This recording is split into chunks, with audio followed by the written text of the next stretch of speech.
everyone, nice to see you again. My name is Daisy. So today we are going to talk about a very common and useful structures that is widely used in daily conversations. This is called second conditional sentence. So in the last lesson, we had opportunity to talk about the first conditional sentence, right? So today, let's move on to the second type, that is second conditional sentence. Now, let's see what we will explore in today's lesson. Hi, I'm Chili. Now, let's see what we will explore in today's lesson.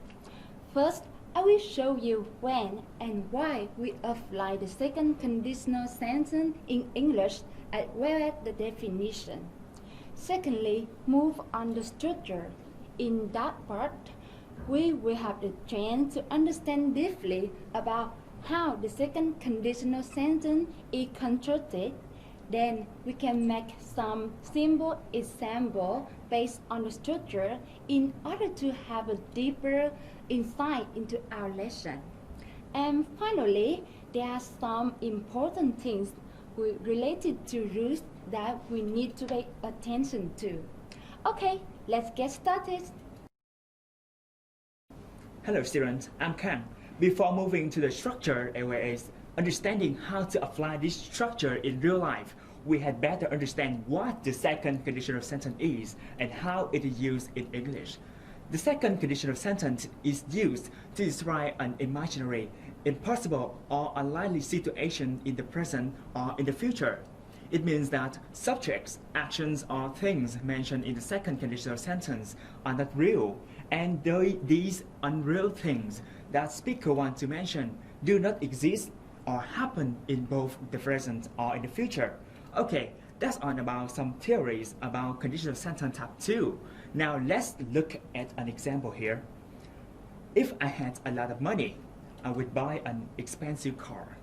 In this sentence, I can easily recognize that the state of having a lot of money is not real, and the speaker used the second conditional sentence in order to imagine having much money, so that imagination is just hypothetical. In other words, it is not real. Okay, now let's move on the next part to learn more about the structure that the grammar point. As you can see here, conditional sentence in general and the second conditional sentence in particular share the same characteristic.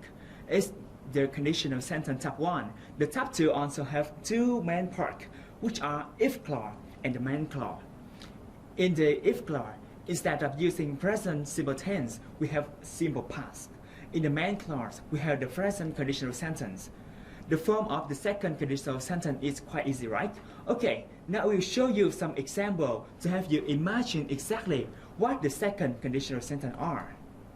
The first example, if I knew her telephone number, I would call her.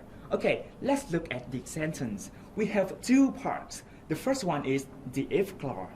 If he knew her telephone number, and the main clause, I would call her. But in the present, he doesn't know her telephone number, so it's impossible for him to call her. By using the second conditional sentence, we can describe a hypothetical situation. We have the next example. If you try more, you would have that job. In that sentence, the if clause is if you try more, and the main clause is you would have that job. In fact, the subject you in that sentence will fail to have that job. Again, it's a hypothetical situation. And the last example is, if I were you, I would let her go. We have the if clause, if I were you, and the main clause, I would let her go. Yes, we could easily recognize that the if clause is impossible to happen because I cannot be you. And in fact, the structure, if I were you, is usually used to give somebody advice. And in that specific situation, the speaker is advising one person not to let her go. So again, it's hypothetical. Let's move on to the final section of our lesson today. Firstly, let's take a look at some example here. Here we have the sentence, if I were you, I wouldn't let her go. We have talked about the sentence in the second section, and the second sentence, if he were not angry, everyone could tell him the truth. I believe that everyone can easily find out the similarity between the two sentences. That is, the word is used for on subject. Again, word is used for on subject in the second conditional sentences. Secondly, the second conditional sentence can begin with the if clause or the main clause. However, when the sentence begins with an if clause, put a comma between the if clause and the main clause.